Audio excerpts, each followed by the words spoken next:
श्री शिवाय नमस्तुभ्यम दोस्तों। आप सबको पता है कि 20 सितंबर को ऋषि पंचमी का बहुत ही प्यारा सा दिन है और यह दिन बहुत ख़ास होता है क्योंकि इस बार की ऋषि पंचमी को बुधवार को पड़ रही है। अगर आपके लाइफ में बहुत ज़्यादा प्रॉब्लम है, हमेशा परेशान ही रहते हो, तो इस ऋषि पंचमी पर आपको शिवलिंग पर जीव मत चढ़ाना और एक छोटा सा उपाय करिएगा, आपकी सारी इच्छाएँ पूरी हो जाएंगी, जो कि पूज्य गुरु जी की कथा से सुनकर आपको बहुत अच्छे से हम बताएंगे। हम एक एक उपाय की तरफ बढ़ते हैं। सबसे पहले हम चलते हैं जो उपाय हम शिवलिंग के ऊपर जल नहीं चढ़ाना है। देखो थोड़ा सा अलग सा है, समझिएगा। जैसा आपको स्क्रीन पर महादेव का शिवलिंग दिख रहा है। एक लेना होगा आपको इस तरह से तांबे का लोटा। तांबे के लोटे में क्या करोगे, जल भरना, और वो जल कहाँ से होगा, अपने घर से। अब इस तांबे का जो जल है लेके चले आना महादेव के शिवलिंग के पास। कहोगे भैया अभी आपने लिखा है कि शिवलिंग के ऊपर जल नहीं चढ़ाना है, फिर कह रहे हो शिवलिंग के पास जाना है। सुनो, जाना और फेस रखना उत्तर दिशा, नॉर्थ डायरेक्शन में। हम सबको पता है कि महादेव का पूरा परिवार शिवलिंग पर ही विराजमान है, पता है ना। तो उसी कलश का जो जल होगा, सबसे पहले थोड़ा सा जल भगवान गणेश जी के स्थान पर समर्पित करोगे, श्री शिवाय नमस्तुभ्यम का जाप करते हुए, ठीक है। फिर उसी कलश में से थोड़ा सा जल समर्पित करोगे भगवान कार्तिकेय के स्थान पर। 2 जगह जल समर्पित किया। तीसरी जगह जो जल समर्पित करोगे भोले शंकर की जो सबसे छोटी पुत्री, सबसे प्रिय पुत्री हैं, जिनका नाम है माता अशोक सुंदरी, उनके स्थान पर तीसरा जल समर्पित कर देना।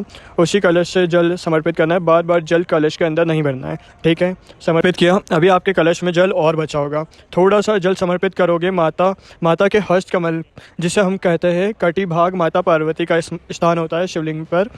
4 जगह पर जल समर्पित कर दिया। बाकी का जो जल बचा है वो महादेव के शिवलिंग के ऊपर आपको समर्पित नहीं करना है। कहाँ पे समर्पित करोगे, फिर जितना भी जल बचा हुआ है आपके कलश में लेके जाना आपको बेल पेड़ के नीचे, और आपकी जो भी कामना है, जीवन जितना भी बचा हुआ जल है बेल पेड़ के नीचे समर्पित करना, श्री शिवाय नमस्तुभ्यम का जाप करते हुए, ठीक है। थोड़ा सा अलग सा उपाय था। इस उपाय में महादेव के शिवलिंग के ऊपर जल नहीं चढ़ाते, बाकी हर जगह पर जल चढ़ाते हैं। इस उपाय को करने के बाद जो भी पूजन पाठ करना हो महादेव के, वो आप कर सकते हैं, लेकिन इस उपाय के दौरान आपको महादेव के शिवलिंग के ऊपर जल नहीं चढ़ाना है, ठीक है। समझ में आई बात आपको मेरी। यहाँ पर पहले उपाय की बात तो हमने कर ली है, छोटा छोटा उपाय है, बहुत ही प्यारा सा। दूसरे उपाय की बात हम यहीं पर करते हैं। इसमें आपको दिख रहा होगा बेलपत्र। सबसे पहले इस उपाय के बेनिफिट क्या है, फ़ायदे क्या है। यह उपाय भी आपकी कोई भी बहुत बड़ी इच्छा या छोटी इच्छा को पूरी करने के लिए बहुत अच्छा है ना। इसके ऊपर आपको दिख रहा होगा बेलपत्र, दिख रहा होगा। तो हमें लेनी होगी 2 बेलपत्र, बहुत प्यारी सी, बहुत सुंदर सी 2 बेलपत्र ले लिया।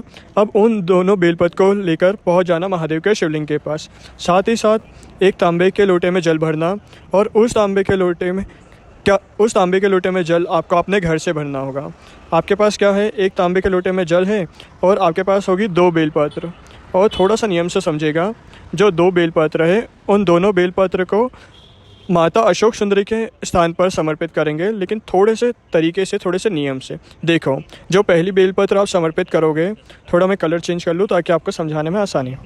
जो पहली बेलपत्र आप समर्पित करोगे उसकी जो डंडी होगी वो बाहर तरफ हो जाएगी, और जो पत्ती होगी वो महादेव की तरफ। कुछ इस तरीके से आपको पहली बेलपत्र समर्पित करना है, ठीक है। समर्पित कर दिया। जो दूसरी बेलपत्र आप समर्पित करोगे वो भी इसी स्थान पर समर्पित करेंगे, माता अशोक सुंदरी के स्थान पर ही, लेकिन नियम बदल जाता है।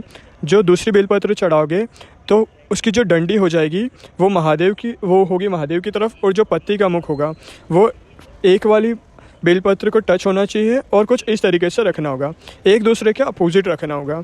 जो दूसरी बेलपत्र है उसको दिख रहा है ना आपको, कुछ इस तरीके से आपको बेलपत्र को रखना होगा, आपकी कामना, आपके विशेष को कहते हुए रख दिया। आपके पास में एक तांबे में जो जल है, जो महादेव के शिवलिंग के ठीक ऊपर समर्पित करोगे, श्री शिवाय नमस्तुभ्यम का जाप करते हुए, या फिर कुंदकेश्वर महादेव के नाम से आपको चढ़ाना है। जिस इच्छा से चढ़ाओगे, आपकी जल देखोगे कि बहता हुआ जल इन दोनों बेलपत्र से होते हुए नीचे गिरेगा। आपको इस जल को राइट हैंड में लेना है और दोनों आँखों पे अपनी इच्छा कहते हुए लगा लेना है। आपकी सारी इच्छाएं महादेव पूरी करेंगे, ज़रूर पूरी करेंगे। इसी के साथ बहुत ही छोटा सा तीसरे उपाय की हम बात कर लेते हैं लेकिन अब आपको एक काम करना है, वो यह है, आपको मेरी फ़ीस जो मेरी फ़ीस है आपको वीडियो को शेयर करना है। फेसबुक पे हो, इंस्टाग्राम पे हो, जहाँ पर भी आप हो, वीडियो को शेयर करना है। बिना मेरी फ़ीस दिए कोई नहीं जाएगा, ठीक है। 2 उपाय हो गए, छोटे छोटे 2 उपाय और हैं। तीसरे उपाय की हम बात करते हैं।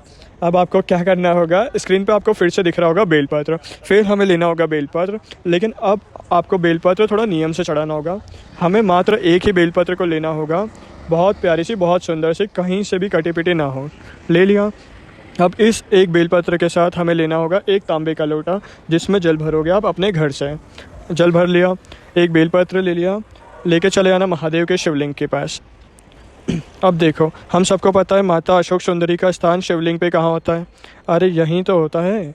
तो आपको क्या करना होगा, जो एक बेलपत्र आपके पास है, सबसे पहले आपको अपनी कामना, अपनी इच्छा कहते हुए माता अशोक सुंदरी के स्थान पर उस बेलपत्र को समर्पित करना है, जिसकी डंडी होगी बाहर की तरफ और पत्ती होगी महादेव की तरफ, है ना। समर्पित कर दिया। उसके बाद जो बेलपत्र आपने माता अशोक सुंदरी के स्थान पर चढ़ाया होगा, उसी बेलपत्र को उठाना और फेस रखना उत्तर दिशा, नॉर्थ डायरेक्शन, और महादेव की शिवलिंग पर ठीक ऊपर आपको समर्पित कर देना है श्री शिवाय नमस्तुभ्यम का जाप करते हुए। जब महादेव की शिवलिंग के ऊपर आप समर्पित करोगे तो डंडी हो जाएगी बेलपत्र की माता अशोक सुंदरी की तरफ, और पत्ती का मुख हो जाएगा, वो हो जाएगा आपकी तरफ, ठीक है। इतना काम समझ में आया। अभी आपके पास में एक तांबे के लोटे में जल है, जो कि आपने अपने घर से भरा है, ठीक है। अब देखो, आपको क्या करना है, उस तांबे के लोटे का जो जल होगा 7 बार में, बार बार जल भरना नहीं है, 7 बार में आपको उसे अशोक सुंदरी के स्थान पर श्री शिवाय नमस्तुभ्यम का जाप करते हुए चढ़ा देना है, समर्पित कर देना है। थोड़ा थोड़ा समर्पित करना, बहुत ज़्यादा समर्पित मत करना, ठीक है। समर्पित किया, लेकिन उस जल को, उस कलश के जल को पूरा मत ख़त्म कर देना। 7 बार में पूरा ख़त्म नहीं करना है, थोड़ा थोड़ा समर्पित करना। और आपके पास में जितना जल फिर बचा होगा, उसके बाद उसी कलश का बचा हुआ जो भी जल रहेगा, फिर उसको 3 बार में महादेव के शिवलिंग के ठीक ऊपर समर्पित कर देना। यानी कलश का थोड़ा थोड़ा जल 7 बार माता अशोक सुंदरी के स्थान पर समर्पित करना है, और बचा हुआ जो भी जल रहेगा वो शिवलिंग महादेव के ऊपर समर्पित करना है, ठीक है। थोड़ा सा डिफरेंट है, थोड़ा सा अलग सा उपाय ये करिएगा, बहुत अच्छा है, बहुत प्यारा है, ठीक है। समझ में आ गई आपको मेरी बात। चलो, 3 तो हो गई है हमारे छोटे छोटे से उपाय। अब एक छोटा सा और उपाय है, चौथा उपाय, और इस वीडियो का आखिरी उपाय। उसके पहले एक छोटा सा काम, वो है कि वीडियो को करेंगे लाइक। जितने भी भाई बहन मेरी आवाज़ सुन रहे हैं, पहली बार मेरी आवाज़ सुन रहे हैं, चैनल पे पहली बार आए हैं, तो आप प्लीज़ इस चैनल को सब्सक्राइब कर लीजिए। देखो, इस टाइम पे क्या स्क्रीन पे आपको क्या दिख रहा है, बेलपत्र दिख रहा है। तो आपको लेनी होगी 3 बेलपत्र, बहुत ही प्यारी सी 3 बेलपत्र। इन तीनों बेलपत्र को लेना, वो लेके चले आना महादेव के शिवलिंग के पास। हम सबको पता है, और मैंने भी आपको कई बार बता रखा है, महादेव का पूरा परिवार शिवलिंग पर ही विराजमान है। आपके पास में कितनी बेलपत्र है, 3 बेलपत्र। अब उस 3 बेलपत्र को आपको 3 जगहों पे महादेव के शिवलिंग के ऊपर समर्पित करना है। जो पहली बेलपत्र होगी उसको उठाना, और महादेव के सबसे छोटी, सबसे प्रिय पुत्री, जिनकी बात महादेव हमेशा मानते हैं, उनके स्थान पर, माता अशोक सुंदरी के स्थान पर एक बेलपत्र समर्पित कर देना। बिल्कुल सीधी सीधी, जिसकी डंडी होगी महादेव की बाहर की तरफ और पत्ती होगी महादेव की तरफ, है ना। समर्पित हो गई। अब आपको क्या करना है, जो दूसरी बेलपत्र होगी, हम सबको पता है महादेव की सबसे प्रिय कौन है, माता पार्वती। उनका स्थान कौन सा है, यही तो है कटी भाग। तो आपको जो है दूसरी बेलपत्र होगी माता के हस्त कमल पर, यानी कि कटी भाग पर समर्पित करनी है, श्री शिवाय नमस्तुभ्यम मंत्र का जाप करते हुए, ठीक है। 2 बेलपत्र समर्पित हो गए। जो तीसरी बेलपत्र समर्पित करोगे, वो करोगे महादेव के शिवलिंग के ठीक ऊपर श्री शिवाय नमस्तुभ्यम का ध्यान करते हुए, जिसकी डंडी हो जाएगी बाहर की तरफ, यानी कि माता अशोक सुंदरी की तरफ, और जो पत्ती का मुख होगा वो होगा आपकी तरफ। इन 3 जगहों पे जो भी बेलपत्र को समर्पित कर देता है, या तो ऋषि पंचमी के दिन या किसी भी विशेष दिन, तो आपकी सारी इच्छाएं पूरी हो जाती हैं। कोशिश हमने पूरी करी है आपको इस वीडियो में, जितने भी उपाय बहुत अच्छे से बताएं, बहुत प्यारे तरीके से बताएं। अगर कोई दिक्कत हो तो आप कमेंट सेक्शन में पूछ सकते हैं। श्री शिवाय नमस्तुभ्यम दोस्तों।